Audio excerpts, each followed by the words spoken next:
This channel does not promote any violent, harmful, or illegal activities. All content provided by this channel is meant for an educational purpose only.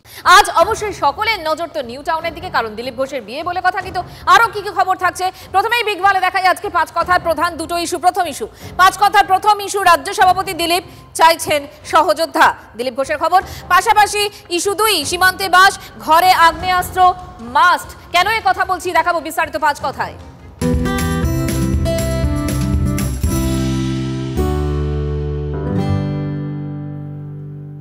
দেখুন, নেতারা ঠোকাঠুকি করবেন, রাজনৈতিক আকচাকচি করবেন, সেটা তো রোজকার ঘটনা। নিয়োগ দুর্নীতির জেরে চাকরি বাতিল থেকে মুর্শিদাবাদে হিংসা। গত কয়েকদিনে শাসক বিরোধীর বাকযুদ্ধ কিন্তু একেবারে চরমে ছিল। হঠাৎই অন্য হাওয়া, একটা বিয়ে, খবরের পরিবেশটাই একেবারে বদলে দিল। নেতাদের মধ্যেও সম্প্রীতির ছবি। বিজেপি নেতা দিলীপ ঘোষকে শুভেচ্ছা জানিয়েছেন মুখ্যমন্ত্রী মমতা বন্দ্যোপাধ্যায়, শুভেচ্ছা জানিয়ে চলেছেন তৃণমূলের নেতা মন্ত্রীরাও। নেমন্তন্ন পেলাম না বলে দুঃখ করছেন অনেকে। পাঁচ কথার শুরুতে আজ তারই ঝলক। সখী ভাবনা কাহারে বলে, সখী যাতনা কাহারে বলে, তোমরা যে বলো দিবস রজনী, ভালোবাসা ভালোবাসা, সখী ভালোবাসা কারে কয়। দিলীপদা এতদিনে রবীন্দ্রনাথকে উপলব্ধি করতে পেরেছেন। এই এতদিন পরে যে ওনার শুভবুদ্ধির উদয় হয়েছে তার জন্য আমার শুভেচ্ছা রইল। বিবাহ না হওয়ার কারণে হয়েছিল, সব অস্থিরতা কমে যাবে এবার, এটাই আশা করি। আর মহিলা সংক্রান্ত তার যে দৃষ্টিভঙ্গি বা তার বক্তব্য, সেগুলো নিশ্চয়ই এবার তিনি বিরত হবেন। বাড়ি থেকে আমার ধারণা সেন্সরশিপ থাকবে। দিলীপদাকে আরেকটু অনুরোধ করব যে ওনার একটা সহকর্মী আছেন, তার একটু মাথা খারাপ, সেও অকৃতদার, তার বিষয়টি একটু দিলীপদার ভাবার জন্য অনুরোধ করব। নিশ্চিত উনি বুঝতে পেরেছেন। জর্জ মুর একটা কথা বলেছিলেন, পৃথিবীর যাবতীয় সংস্কারক হচ্ছেন অকৃতদার, কিন্তু তার বেলায় সেই জীবন সবাই কাটাতে পারে না। আমাদের যদি একটু নিমন্ত্রণ করতে ভালো হতো। দিলীপদার বিয়েতে খাওয়ার খুব ইচ্ছা ছিল। দুঃখ হচ্ছে আমাদের কাউকে নিমন্ত্রণ করেনি। আমন্ত্রণটা বড় কথা নয়, বড় কথা হচ্ছে আমি অন্তরের অন্তরস্থল থেকে দিলীপদাকে তার আগামী জীবনের জন্য তার শুভকামনা। এই সাহস দেখাতে পেরেছেন দলের বিরোধিতা সত্ত্বেও। দল থেকে বারণ করা হয়েছিল কিন্তু উনি মানেননি। আমি তাকে এই ক্ষেত্রে অন্তত গোলাপি পাঠাবো। রাজনীতিতে অকৃতদার, কমছে কি হার? দিলীপ ঘোষের বিয়ের পর এই জল্পনাও কিন্তু বাড়ছে। আমাদের প্রতিনিধিরা প্রশ্ন রেখেছিলেন সৌমিক ভট্টাচার্য, রুদ্রনীল ঘোষকে। কি বললেন তারা, শুনুন। এখন আপনি কিন্তু সংখ্যালঘু, একমাত্র ব্যাচেলর। আরে আপনার বিরোধী দলনেতা সেও তো আছে, আমাদের সংখ্যা খুব একটা কম নয়। বিমানবাবুকে দেখুন, তিনিও আছেন। মানে রাজনৈতিক ময়দানে প্রচুর মানুষজন আছেন যারা এই কাজটা করে উঠতে পারেনি, তার মধ্যে আমি একজন। রাজনীতিতে দিলীপ ঘোষ আপনাকে অনুপ্রাণিত করলেন, ব্যক্তি মানুষ অনুপ্রাণিত করলেন, বিয়ে করলেন দিলীপ ঘোষ, আপনাকে অনুপ্রেরণা দিল না? আমার শক্তি নেই তো। শক্তি নেই তো?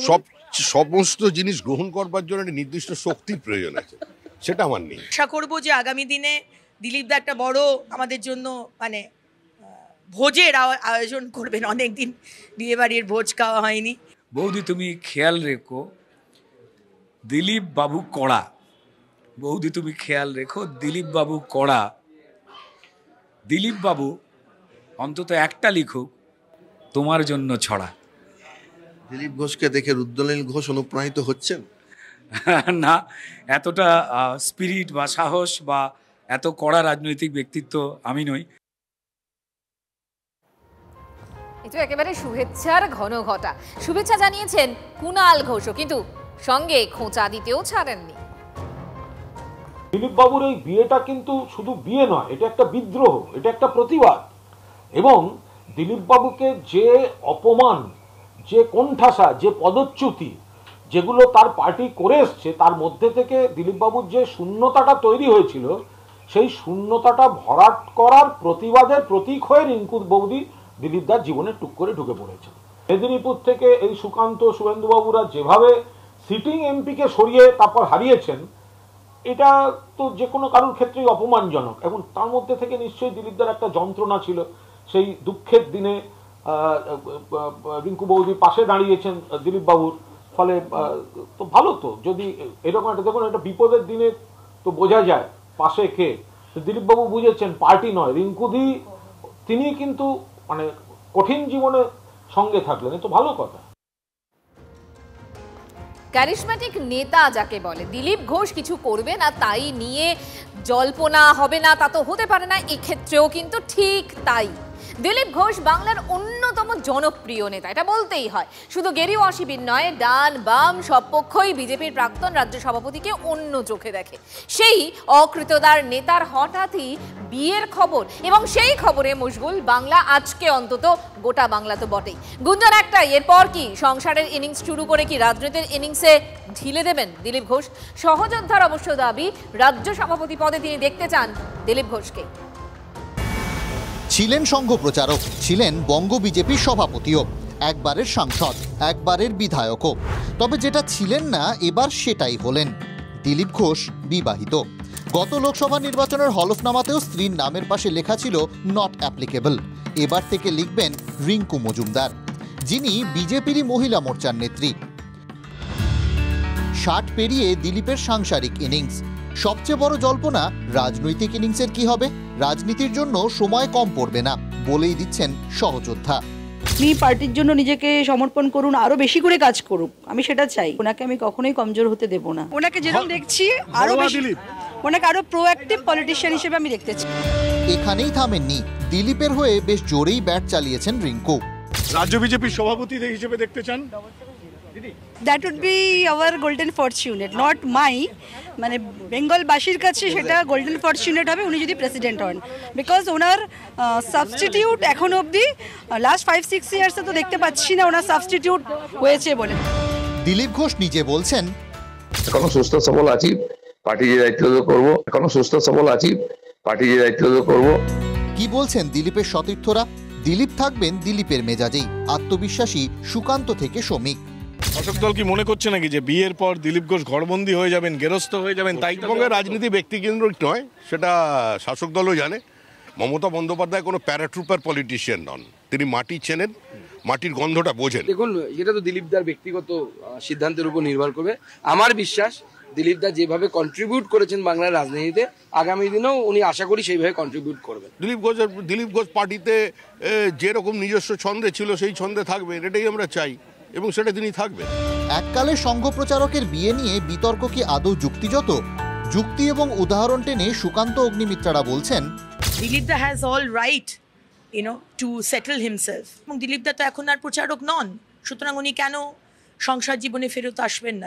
কেন উনি সাংসারিক হবেন না? নেতা হিসেবে যাদেরকে পাঠানো হয়, অর্থাৎ সভাপতি, জেনারেল সেক্রেটারি, এই সমস্ত পদে যারা থাকে, জেনারেল সেক্রেটারি অর্গানাইজেশন তারা না, তারা কিন্তু প্রচারক থাকে না। প্রচারক থেকে তাদেরকে নিবৃত্তি দেয়া হয়। উদাহরণস্বরূপ অটল বিহারী বাজপেয়ী এবং লাল কৃষ্ণ আডবাণী।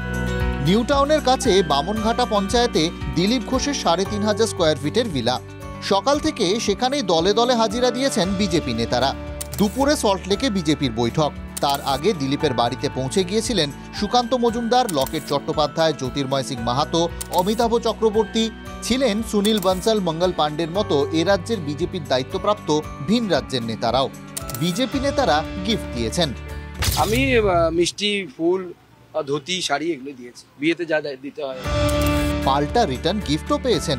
সুকান্ত মঙ্গলদের হাতে উপহার তুলে দিয়েছেন দিলীপ ঘোষের মা। অনুপস্থিতির তালিকায় বড়সড় নাম শুভেন্দু অধিকারী। বিরোধী দলনেতা দিনভর পূর্ব মেদিনীপুরে ছিলেন বলেই খবর। Bureau report, TV9 Bangla.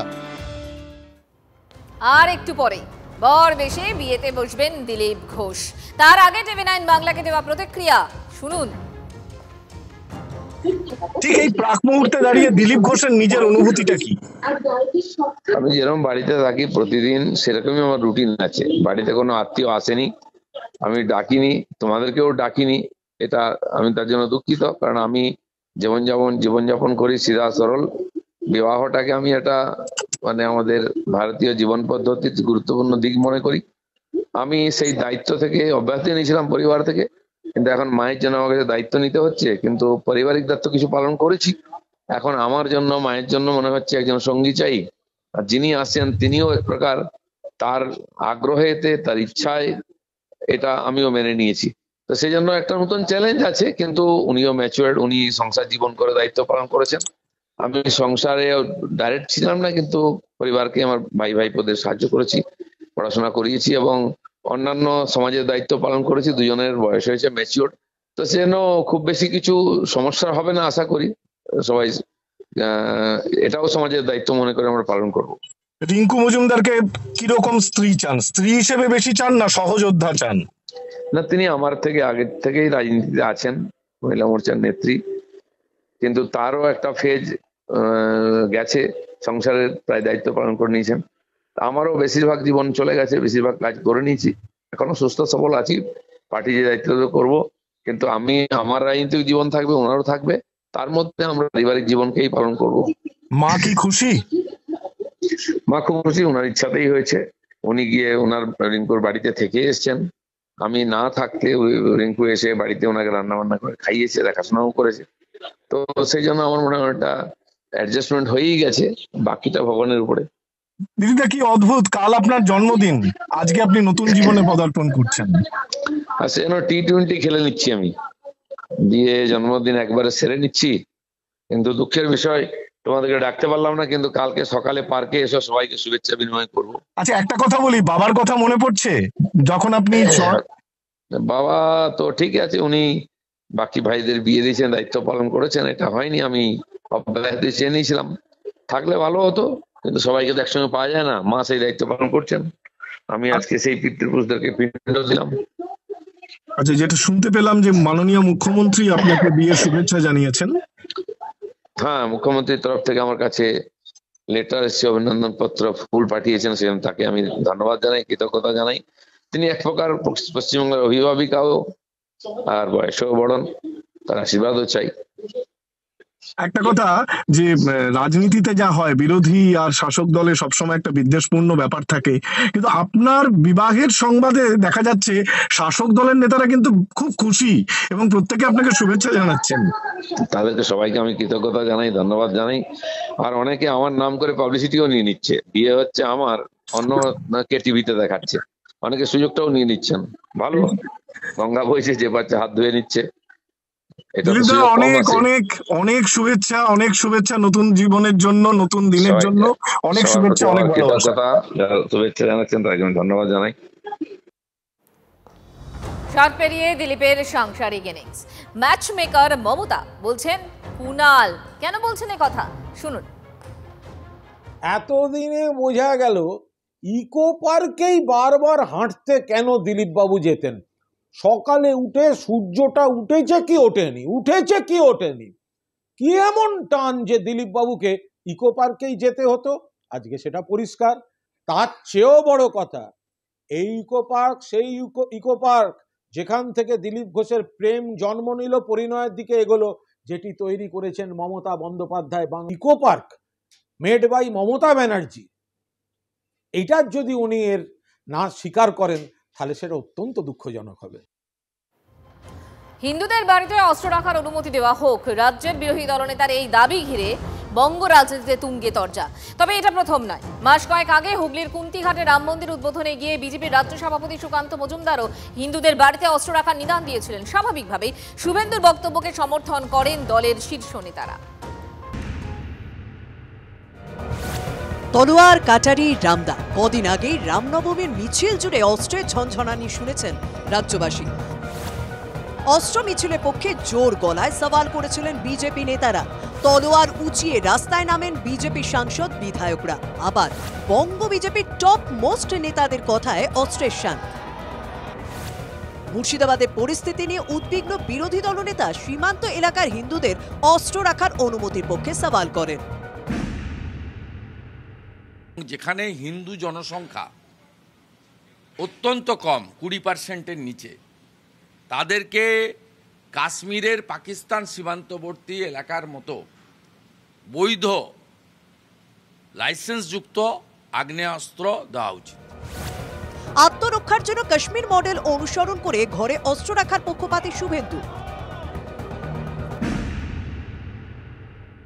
আত্মরক্ষার অধিকার প্রত্যেকের আছে, স্পেশাল অ্যাক্টের আওতায় আছে তো কাশ্মীরে যা আছে সেম মডেল যদি মুর্শিদাবাদ এলাকায় আপনারা না করতে পারেন তাহলে 10-15% হিন্দু যেখানে আছে হিন্দু থাকবে না। শুভেন্দু অধিকারীকে সমর্থন সুকান্ত অগ্নিমিত্রার। এর আগেও হিন্দুদের বাড়িতে অস্ত্র রাখার নিদান শোনা গিয়েছিল দিলীপ ঘোষ, সুকান্ত মজুমদারের মুখে। সব নেতার মুখেই এক রাগ, আমার বাড়িতে অস্ত্র আছে, আমাদের সকলকে অনুরোধ করব বাড়িতে অস্ত্র রাখুন, কারণ এই পুলিশ প্রোটেকশন দিতে পারছে না। যদি পুলিশ প্রোটেকশন দিতে পারতো আমি বলতাম সবাইকে যে অস্ত্র আপনারা থানায় জমা দিয়ে দিন। মুখ্যমন্ত্রী মমতা বন্দ্যোপাধ্যায় এবং টিএমসি তারা স্টেট স্পন্সার্ড টেররিজম, সাদ, রাদি আর এই আনসারুল বাংলা টেররিস্টকে দিয়ে যেটা করিয়েছে সেটা আটকানোর জন্য, পরিবারকে বাঁচানোর জন্য সত্যি তো আর্মস দরকার, এবং আমিও সহমত। শুভেন্দু অধিকারীর মন্তব্যের তীব্র সমালোচনা শাসক দলের।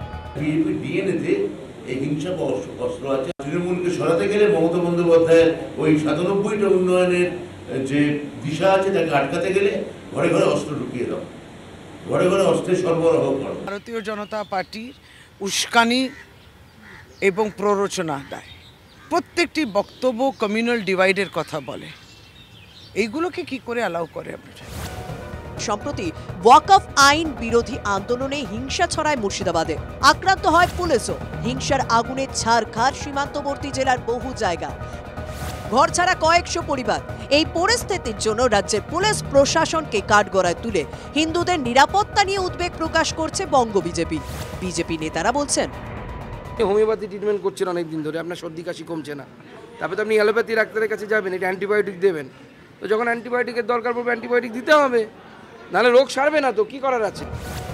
তাই শুভেন্দু, সুকান্ত, দিলীপ ঘোষদের মুখে বারবার শোনা যাচ্ছে অস্ত্র রাখার নিদান। তবে প্রশ্ন তো উঠবে, এতে সাধারণ মানুষের বিপদ বাড়বে না তো?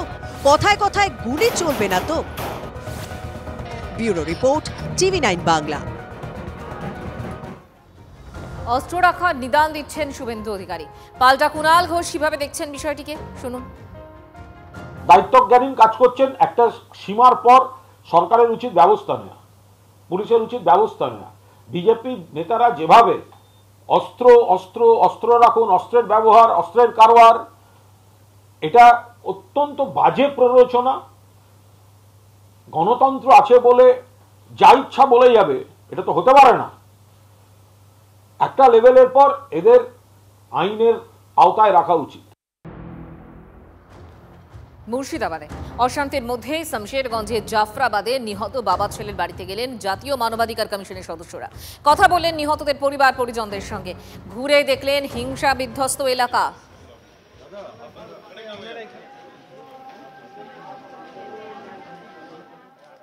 জাফরাবাদে যে বাড়িতে বাবা এবং ছেলেকে নৃশংসভাবে খুন করা হয়, সেই বাড়িতে জাতীয় মানবাধিকার কমিশনের সদস্যরা এলেন এবং সঙ্গে ছিল কেন্দ্রীয় বাহিনী। তারা এই বাড়িতে এসে মৃতদের পরিবার এবং সদস্যদের সঙ্গে কথা বললেন, কিভাবে খুন করা হয়েছে, কিভাবে টেনে এনে মারধর করা হয়েছিল বাড়ির সদস্যদের, ভাঙচুর করা হয় কিভাবে, গোটা পরিস্থিতি তারা নিজেরা খতিয়ে দেখলেন। এবং খতিয়ে দেখার পর তারা দেখা যাচ্ছে বেরিয়ে যাচ্ছেন। প্রায় 15 থেকে 20 মিনিট তারা এই জাফরাবাদের বাড়িতে ছিলেন। মূলত যেটা পরিবারের লোকজন যেটা জানিয়েছেন, যে তারা মূলত জানালেন কিভাবে শুক্রবার এবং শনিবার এই বাড়ির ওপর হামলা হয় এবং নৃশংসভাবে বাবা এবং ছেলেকে খুন করে আশপাশের গ্রামের দুষ্কৃতীরা। এবং দেখা যাচ্ছে সে গাড়ি বেরিয়ে যাচ্ছে। তারা মূলত বেদবোনা জাফরাবাদের বিভিন্ন এলাকা ঘুরবে। এর আগে তারা বৈষ্ণব ঘুরে এসছেন এবং সবথেকে গুরুত্বপূর্ণ এই জাফরাবাদের যেখানে বাবা ছেলেকে হত্যা করা হয় সেই বাড়ি পরিদর্শন করার পর তারা বেরিয়ে গেলেন। ক্যামেরা অর্ঘ্য চট্টোপাধ্যায়ের সঙ্গে সায়ন্ত ভট্টাচার্য, TV9 বাংলা, জাফরাবাদ, শমশেরগঞ্জ। জাতীয় মানবাধিকার কমিশনের পর মালদার বৈষ্ণবনগরে ক্যাম্পে গিয়ে ঘর ছাড়াদের সঙ্গে কথা জাতীয় মহিলা কমিশনের। প্রশাসন জোর করে ক্যাম্প তুলে দেওয়ার চেষ্টা করছে। অভিযোগ, মালদায় আশ্রয় নেওয়া মুর্শিদাবাদের ঘর ছাড়াদের। সুতি, ধুলিয়ান, শমশেরগঞ্জে হিংসার জেরে নদী পেরিয়ে পাশের জেলায় আশ্রয় নেন 500-র বেশি মানুষ। তাদের সঙ্গে কথা বলেন জাতীয় মহিলা কমিশনের সদস্যরা, শুনলেন অভাব অভিযোগ।